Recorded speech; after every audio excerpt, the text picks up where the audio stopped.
ನಮಸ್ಕಾರ. ಈ ವಿಡಿಯೋ ಸೆಷನ್ನಲ್ಲಿರೋ ಪ್ರತಿಯೊಬ್ಬರಿಗೂ ನಾವು ವಿವಿಧ ರೀತಿಯ ವೈರಿಂಗ್ ನಿರ್ವಹಣೆ ಮತ್ತು ವೈರಿಂಗ್ ರಿಪೇರಿಗಳ ಬಗ್ಗೆ ಮಾತನಾಡೋಣ. ಉದ್ದೇಶ, ಈ ವಿಡಿಯೋದ ಕೊನೆಯಲ್ಲಿ ನೀವು ಮಾಡಲು ಸಾಧ್ಯವಾಗುತ್ತದೆ PVC ವೈರಿಂಗ್, ಕೇಸಿಂಗ್ ಮತ್ತು ಕ್ಯಾಪಿಂಗ್ ಮತ್ತು ಕಂಡ್ಯೂಟ್ ವೈರಿಂಗ್ ಪರೀಕ್ಷೆ, ವೈರಿಂಗ್ ನಿರ್ವಹಣೆ, ವೈರಿಂಗ್ ದುರಸ್ತಿ. ವೈರಿಂಗ್ ಬಗ್ಗೆ ಚರ್ಚಿಸೋಣ. ನಿಯಮಗಳನ್ನು ಅನುಸರಿಸಿ ವಿದ್ಯುತ್ ಸರಬರಾಜು ಮುಖ್ಯಕ್ಕೆ ಲೋಡ್ ಅನ್ನು ಸಂಪರ್ಕಿಸಲು ವಿದ್ಯುತ್ ವೈರಿಂಗ್ ಅನ್ನು ಬಳಸಲಾಗುತ್ತದೆ. ಕಟ್ಟಡಕ್ಕೆ ವಿದ್ಯುತ್ ಸರಬರಾಜು ಮಾಡಲು ವಿದ್ಯುತ್ ವೈರಿಂಗ್ ಅನ್ನು ಬಳಸಲಾಗುತ್ತದೆ. ವಿತರಣಾ ಜಾಲವು ಸಬ್ಸ್ಟೇಷನ್ನಿಂದ ಗ್ರಾಹಕರಿಗೆ ವಿದ್ಯುತ್ ಕರೆಂಟ್ ಅನ್ನು ವರ್ಗಾಯಿಸುತ್ತದೆ ಮತ್ತು ಮುಖ್ಯ ಬೋರ್ಡ್ನಿಂದ ವಿವಿಧ ರೀತಿಯ ಲೋಡ್ಗಳಿಗೆ ವಿದ್ಯುತ್ ಕರೆಂಟ್ ಅನ್ನು ಸಾಗಿಸಲು ವಿದ್ಯುತ್ ವೈರಿಂಗ್ ಅನ್ನು ಬಳಸಲಾಗುತ್ತದೆ. ಜನರು ಮತ್ತು ಆಸ್ತಿಯನ್ನು ರಕ್ಷಿಸಲು ವಿದ್ಯುತ್ ವೈರಿಂಗ್ ಅನ್ನು ಸರಿಯಾಗಿ ಸ್ಥಾಪಿಸಬೇಕು ಮತ್ತು ನಿರ್ವಹಿಸಬೇಕು. ಕಳಪೆಯಾಗಿ ಸ್ಥಾಪಿಸಲಾದ ವೈರಿಂಗ್ ಮಾಲೀಕರು ಮತ್ತು ಅವರ ಸ್ವಂತ ಆಸ್ತಿ ಎರಡಕ್ಕೂ ಗಂಭೀರ ಅಪಾಯವನ್ನುಂಟು ಮಾಡುತ್ತದೆ. ಇನ್ಸುಲೇಟೆಡ್ ಕಂಡಕ್ಟರ್ಗಳನ್ನು ಬಳಸಿ. ಲೈಟ್ ಫ್ಯಾನ್ಗಳು, ವಾಷಿಂಗ್ ಮಷಿನ್ಗಳು, ವಾಟರ್ ಪಂಪ್ಗಳಂತಹ ಗೃಹೋಪಯೋಗಿ ವಿದ್ಯುತ್ ಉಪಕರಣಗಳು ವಿದ್ಯುತ್ ಮೂಲಕ್ಕೆ ಸಂಪರ್ಕ ಹೊಂದಿವೆ. ನಾವು PVC ವೈರಿಂಗ್ ಅನ್ನು ಚರ್ಚಿಸೋಣ. PVC ತಂತಿಯು ಪಾಲಿವಿನೈಲ್ ಕ್ಲೋರೈಡ್ ಎಂಬ ಥರ್ಮೋಪ್ಲಾಸ್ಟಿಕ್ ವಸ್ತುವಾಗಿದೆ. ಇದನ್ನು PVC ಎಂದು ಕರೆಯಲಾಗುತ್ತದೆ. ಇದನ್ನು ತಂತಿ ನಿರೋಧನ ಮತ್ತು ರಕ್ಷಣೆಗಾಗಿ ಬಳಸಲಾಗುತ್ತದೆ. ರಾಸಾಯನಿಕ, ಶಾಖ ಮತ್ತು ನೀರಿನ ಪ್ರತಿರೋಧದಂತಹ ಅತ್ಯುತ್ತಮ ಗುಣಲಕ್ಷಣಗಳಿಂದ PVC ತಂತಿಗಳು ಮತ್ತು ಕೇಬಲ್ಗಳನ್ನು ವ್ಯಾಪಕವಾಗಿ ಬಳಸಲಾಗುತ್ತದೆ. ದೃಢತೆ, ಬಾಳಿಕೆ ಮತ್ತು ಬಹುಮುಖತೆ.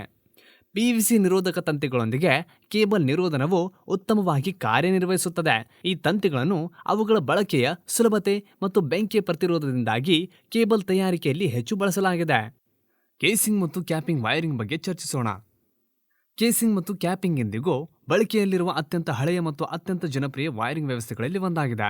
ಇದು ಎಲೆಕ್ಟ್ರಿಕಲ್ ವೈರಿಂಗ್ ವಿಧಾನವಾಗಿದ್ದು, PVC ಇನ್ಸುಲೇಟೆಡ್ ತಂತಿಗಳನ್ನು ಪ್ಲಾಸ್ಟಿಕ್ ಕೇಸಿಂಗ್ಗಳಲ್ಲಿ ಇರಿಸಲಾಗುತ್ತದೆ ಮತ್ತು ಕ್ಯಾಪ್ನಿಂದ ಮುಚ್ಚಲಾಗುತ್ತದೆ.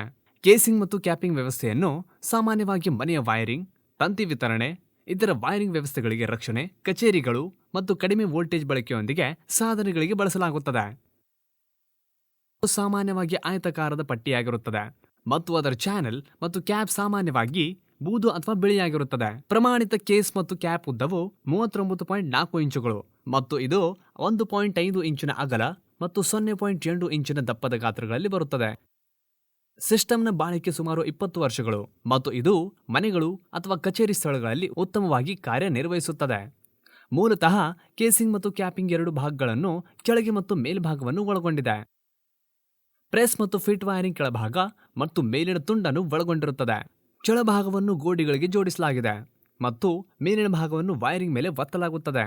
ಈ ರೀತಿಯ ವೈರಿಂಗ್ ಅನ್ನು ಕೈಗಾರಿಕೆಗಳಿಗೆ ಶಿಫಾರಸು ಮಾಡುವುದಿಲ್ಲ. ಇದು ಕ್ರ್ಯಾಕಿಂಗ್ಗೆ ಒಳಗಾಗುತ್ತದೆ ಮತ್ತು ಶಾರ್ಟ್ ಸರ್ಕ್ಯೂಟ್ ಅಥವಾ ಅತಿಯಾದ ಶಾಖದ ಪರಿಸ್ಥಿತಿಗಳನ್ನು ತಡೆದುಕೊಳ್ಳುವುದಿಲ್ಲ. ಆದಾಗ್ಯೂ ಇದು ಹೆಚ್ಚು ಬಾಳಿಕೆ ಬರುವ ರೀತಿಯ ವೈರಿಂಗ್ ಆಗಿದೆ ಮತ್ತು ವಸತಿ ಮತ್ತು ವಾಣಿಜ್ಯ ಸೆಟ್ಟಿಂಗ್ಗಳಲ್ಲಿ ಬಳಸಲು ಸೂಕ್ತವಾಗಿದೆ. ಕೇಸಿಂಗ್ ಮತ್ತು ಕ್ಯಾಪಿಂಗ್ ಆಗಿ ಅನುಸ್ಥಾಪನ ವಿಧಾನವನ್ನು ನಾವು ಚರ್ಚಿಸೋಣ. ಕ್ಯಾಪಿಂಗ್ ಕವರ್ನೊಂದಿಗೆ ಮೊದಲು ನಗದು ಮಾಡುವ ಚಾನೆಲ್ಗಳನ್ನು ಅಗತ್ಯ ಉದ್ದಕ್ಕೆ ಕತ್ತರಿಸಿ. ನಂತರ ವೈರಿಂಗ್ ಲೇಔಟ್ ಯೋಜನೆಗೆ ಅನುಗುಣವಾಗಿ ಗೋಡೆಗೆ ಕೇಸಿಂಗ್ ಅನ್ನು ತಿರುಗಿಸಿ.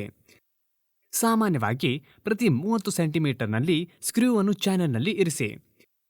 ಕೆಳಗಿನ ಕವಚವನ್ನು ಸರಿಪಡಿಸಿದ ನಂತರ ವೈರ್ ಮಾಡಬೇಕಾದ ತಂತಿ ಅಥವಾ ಕೇಬಲ್ ಅನ್ನು ಇರಿಸಿ. ಈಗ ಟಾಪ್ ಕವರ್ ಕ್ಯಾಪಿಂಗ್ನೊಂದಿಗೆ ಕೇಸಿಂಗ್ ಅನ್ನು ಮುಚ್ಚಿ ಮತ್ತು ನೀವು ಕ್ಲಿಕ್ ಶಬ್ದವನ್ನು ಕೇಳುವವರೆಗೆ ಸಾಕಷ್ಟು ಒತ್ತಡದಿಂದ ಅದನ್ನು ಒತ್ತಿರಿ. ಅನುಕೂಲಗಳು. ಇತರ ವೈರಿಂಗ್ ವ್ಯವಸ್ಥೆಗಳಿಗೆ ಹೋಲಿಸಿದರೆ ಈ ವೈರಿಂಗ್ ಕಡಿಮೆ ವೆಚ್ಚದಾಯಕವಾಗಿದೆ. ಇದು ಹೊಗೆ, ತೇವಾಂಶದಿಂದ ರಕ್ಷಿಸಲ್ಪಟ್ಟಿದೆ. ನಮ್ಮ ಅವಶ್ಯಕತೆಗಳಿಗೆ ಅನುಗುಣವಾಗಿ ಅನುಸ್ಥಾಪನೆಯನ್ನು ಕಸ್ಟಮೈಸ್ ಮಾಡಬಹುದು. ವಿದ್ಯುತ್ ಆಘಾತದ ಅಪಾಯ ಕಡಿಮೆಯಾಗಿದೆ. ಹಂತ ಮತ್ತು ತಟಸ್ಥ ತಂತಿಯನ್ನು ಪ್ರತ್ಯೇಕ ಸ್ಲಾಟ್ಗಳಲ್ಲಿ ಹಾಕಿದರೆ ರಿಪೇರಿ ತುಂಬಾ ಸರಳವಾಗಿದೆ. ವಾಹಕದ ವೈರಿಂಗ್ ಬಗ್ಗೆ ಚರ್ಚಿಸೋಣ. ವಾಹಕದ ವೈರಿಂಗ್ಗೆ ಉತ್ತಮ ಅಭ್ಯಾಸವಾಗಿದೆ ಮತ್ತು ಇದನ್ನು ಹೆಚ್ಚಾಗಿ ಬಳಸಲಾಗುತ್ತದೆ.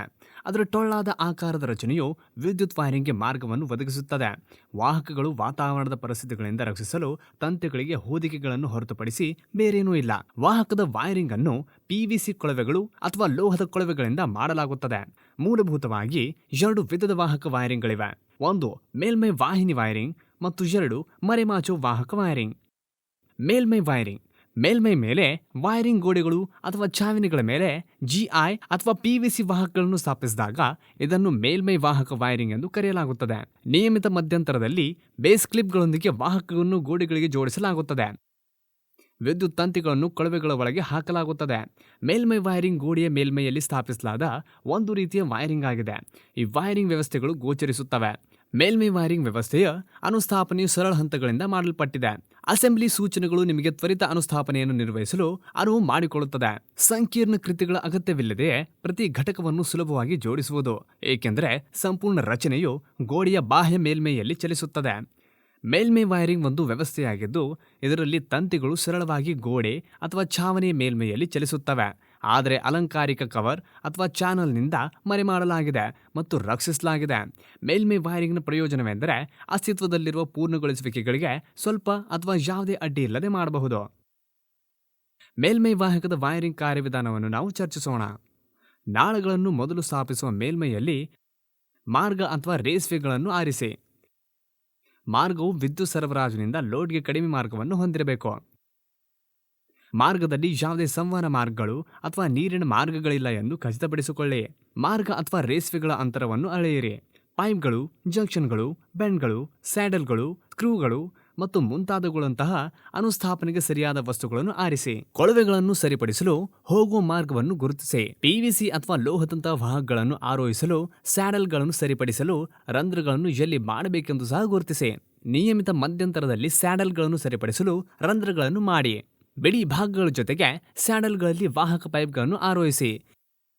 ಉದ್ದವಾದ ಬುಗ್ಗೆಗಳು ಒಂದು ತುದಿಯಲ್ಲಿ ಎಲ್ಲಾ ತಂತಿಗಳನ್ನು ಕಟ್ಟಿಕೊಳ್ಳಿ ಮತ್ತು ಉದ್ದವಾದ ಸ್ಪ್ರಿಂಗ್ನ ಇನ್ನೊಂದು ತುದಿಯನ್ನು ಸ್ಥಿರವಾಗಿ ಕೊಳವೆಯೊಳಗೆ ಸೇರಿಸಿ ಮತ್ತು ಅದನ್ನು ವಾಹಕದ ಇನ್ನೊಂದು ಬದಿಯಿಂದ ಎಳೆಯಿರಿ. ವಿದ್ಯುತ್ ಸರಬರಾಜನ್ನು ಸಂಪರ್ಕಿಸಿ ಮತ್ತು ತಂತಿಗಳಿಗೆ ಲೋಡ್ ಮಾಡಿ. ವಿದ್ಯುತ್ ಸರಬರಾಜನ್ನು ಆನ್ ಮಾಡಿ. ಲೋಡ್ ಕಾರ್ಯನಿರ್ವಹಿಸುತ್ತಿದೆಯೇ ಎಂದು ಖಚಿತಪಡಿಸಿಕೊಳ್ಳಿ. ಮೇಲಿನ ಕಾರ್ಯವಿಧಾನಗಳನ್ನು ಪಿವಿಸಿ ಮತ್ತು ಲೋಹದ ಕೊಳವೆಗಳಿಗೆ ಅನುಸರಿಸಲಾಗುತ್ತದೆ. ಮರೆಮಾಚುವ ವೈರಿಂಗ್.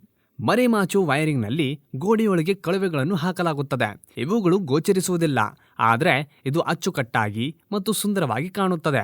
ಗೋಡೆಯ ಮೇಲಿನ ವಾಹಕದ ಗಾತ್ರಕ್ಕೆ ಅನುಗುಣವಾಗಿ ತಂತಿಗಳನ್ನು ತಿರುಗಿಸಬೇಕಾದ ಸ್ಥಳಗಳಲ್ಲಿ ರಂಧ್ರಗಳನ್ನು ರಚಿಸಲಾಗುತ್ತದೆ. ಮರೆಮಾಚುವ ವಾಹಕದ ವೈರಿಂಗ್ ವ್ಯವಸ್ಥೆಯು ಅತ್ಯಂತ ಜನಪ್ರಿಯವಾದ, ಅತ್ಯಂತ ಸಾಮಾನ್ಯವಾದ ಮನೆ ವಿದ್ಯುತ್ ವೈರಿಂಗ್ ಆಗಿದೆ. ಕಟ್ಟಡ ಮತ್ತು ದೇಶೀಯ ವೈರಿಂಗ್ ಅನ್ನು ವೈರಿಂಗ್ ಮಾಡಿದರೆ ವಾಹಿನಿ ವೈರಿಂಗ್ ವೃತ್ತಿಪರ ಮಾರ್ಗವಾಗಿದೆ. ಸೀಲಿಂಗ್ ಶಟ್ರಿಂಗ್ಗೆ ಕಾಂಕ್ರೀಟ್ ಸುರಿಯುವ ಮೊದಲು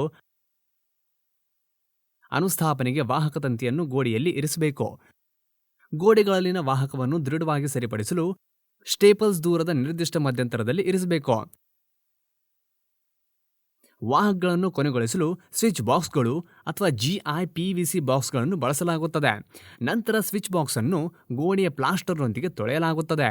ಮರೆಮಾಚುವ ಕೊಳವೆಯ ವೈರಿಂಗ್ ಕಾರ್ಯವಿಧಾನವನ್ನು ನಾವು ಚರ್ಚಿಸೋಣ. ಮರೆಮಾಚುವ ನಾಳದ ಕೆಲಸವನ್ನು ಕಲ್ಲಿನ ಗೋಡೆಗಳ ನಿರ್ಮಾಣದ ನಂತರ, ಆದರೆ ಪ್ಲಾಸ್ಟರ್ಗೆ ಮುಂಚಿತವಾಗಿ ಕೈಗೊಳ್ಳಬೇಕು. ಇಟ್ಟಿಗೆ ಕೆಲಸ ಮುಗಿದ ನಂತರ ಚೇಸಿಂಗ್ ಕೆಲಸವನ್ನು ಕೈಗೊಳ್ಳಬೇಕು. ಗೋಡೆಗಳಿಗೆ ಹಾನಿಯಾಗದಂತೆ ತಡೆಯಲು ಗೋಡೆಗಳನ್ನು ಬೆನ್ನಟ್ಟುವಾಗ ವಾಲ್ ಕಟ್ಟರ್ಗಳನ್ನು ಮಾತ್ರ ಬಳಸಬೇಕು. ನಿಯಮಿತ ಮಧ್ಯಂತರದಲ್ಲಿ ಕ್ಲಿಪ್ಗಳೊಂದಿಗೆ ಗೋಡೆಯ ಮೇಲೆ ಮಾಡಿದ ಚಡಿಗಳಲ್ಲಿ ಕೊಳವೆ ಪೈಪ್ಗಳನ್ನು ಸರಿಪಡಿಸಿ. ಕೊಳವೆಗಳು, ಪೆಟ್ಟಿಗೆಗಳು ಮತ್ತು ಬಿಡಿ ಭಾಗಗಳನ್ನು ಸರಿಪಡಿಸಿದ ನಂತರ ಉಳಿ ಮೇಲ್ಮೈಯನ್ನು ಸಿಮೆಂಟ್ ಮಾರ್ಟ್ನಿಂದ ತುಂಬಿಸಬೇಕು. ವಾಹಕಗಳ ಸಂಖ್ಯೆಗೆ ಅನುಗುಣವಾಗಿ ಬೆನ್ನಟ್ಟುವಿಕೆಯ ಅಗಲವನ್ನು ಸೀಮಿತಗೊಳಿಸಬೇಕು. ಎಲ್ಲ ಸಮತಲ ವಾಹಕದ ರನ್ಗಳು ಬಾಕ್ಸ್ ಮಟ್ಟದಲ್ಲಿ ನೇರವಾಗಿರಬೇಕು. ಲೈಟ್ ಪಾಯಿಂಟ್ ವಾಹಿನಿಯು ಸ್ವಿಚ್ ಬಾಕ್ಸ್ಗೆ ನೇರ ಲಂಬವಾಗಿ ಚಲಿಸಬೇಕು. ಯಾವುದೇ ಗೋಡೆಯ ವಾಹಕವನ್ನು ಅಂಕುಡೊಂಕು ತೆಗೆದುಕೊಳ್ಳಬಾರದು. ಯಾವುದೇ ಸಂವಹನ ಮಾರ್ಗದ ಬಳಿ ವಿದ್ಯುತ್ ವಾಹಕವನ್ನು ಓಡಿಸಬಾರದು. ಫಾಲ್ ಸೀಲಿಂಗ್ನ ಮೇಲಿನ ವಾಹಕಗಳು ಸರಿಯಾದ ಬೆಂಬಲಗಳು, ಸಸ್ಪೆಂಡರ್ಗಳೊಂದಿಗೆ ಚಲಿಸಬೇಕು. ಯಾವುದೇ ಸಂದರ್ಭದಲ್ಲಿ ಫಾಲ್ ಸೀಲಿಂಗ್ ಗ್ರಿಡ್ನಲ್ಲಿ ವಾಹಕಗಳನ್ನು ವಿಶ್ರಾಂತಿ ಮಾಡಬಾರದು. ಕಲ್ಲಿನ ಸಿವಿಲ್ ಕೆಲಸಗಳು ನಡೆಯುತ್ತಿರುವಾಗ ಫಾಲ್ ಸೀಲಿಂಗ್ ಕೆಲಸದ ಸಂದರ್ಭದಲ್ಲಿ ತೆರೆದ ತುದಿಗಳನ್ನು ಹೊಂದಿರುವ ಎಲ್ಲಾ ಲಂಬ ಓಟಗಳನ್ನು ಮೇಲ್ಭಾಗದಲ್ಲಿ ಮುಚ್ಚಲಾಗುತ್ತದೆ. ಅನುಕೂಲಗಳು. ಇದು ದೀರ್ಘಾವಧಿಯ ಜೀವನವನ್ನು ಹೊಂದಿದೆ. ಇದು ಉತ್ತಮ ನೋಟವಾಗಿದೆ. ಪಿವಿಸಿ ವಾಹಕಗಳು ತುಕ್ಕು ವಿರುದ್ಧ ಹೆಚ್ಚು ನಿರೋಧಕತೆಯನ್ನು ನೀಡುತ್ತವೆ. ವಿದ್ಯುತ್ ಆಘಾತ ಅಥವಾ ಬೆಂಕಿಯ ಅಪಾಯವಿಲ್ಲ. ಲೋಹದ ಸಂದರ್ಭದಲ್ಲಿ ಬೆಂಕಿಯಲ್ಲಿ ಯಾಂತ್ರಿಕ ಉಡುಗೆ ಮತ್ತು ಕಣ್ಣೀರಿನ ಅಪಾಯವಿಲ್ಲ. ಇದು ವಾತಾವರಣದಲ್ಲಿನ ತೇವಾಂಶದ ವಿರುದ್ಧ ರಕ್ಷಣೆ ನೀಡುತ್ತದೆ. ವಾಹಕವು ರಾಸಾಯನಿಕಗಳ ವಿರುದ್ಧ ರಕ್ಷಣೆ ನೀಡುತ್ತದೆ. ವಿದ್ಯುತ್ ವೈರಿಂಗ್ ಪರೀಕ್ಷೆಯನ್ನು ಚರ್ಚಿಸೋಣ. ಹೊಸ ವೈರಿಂಗ್ಗೆ ಸರಬರಾಜು ನೀಡುವ ಮೊದಲು ಭಾರತೀಯ ವಿದ್ಯುತ್ ನಿಯಮದ ನಿಬಂಧನೆ ಪ್ರಕಾರ ಇದನ್ನು ಪರೀಕ್ಷಿಸಬೇಕು.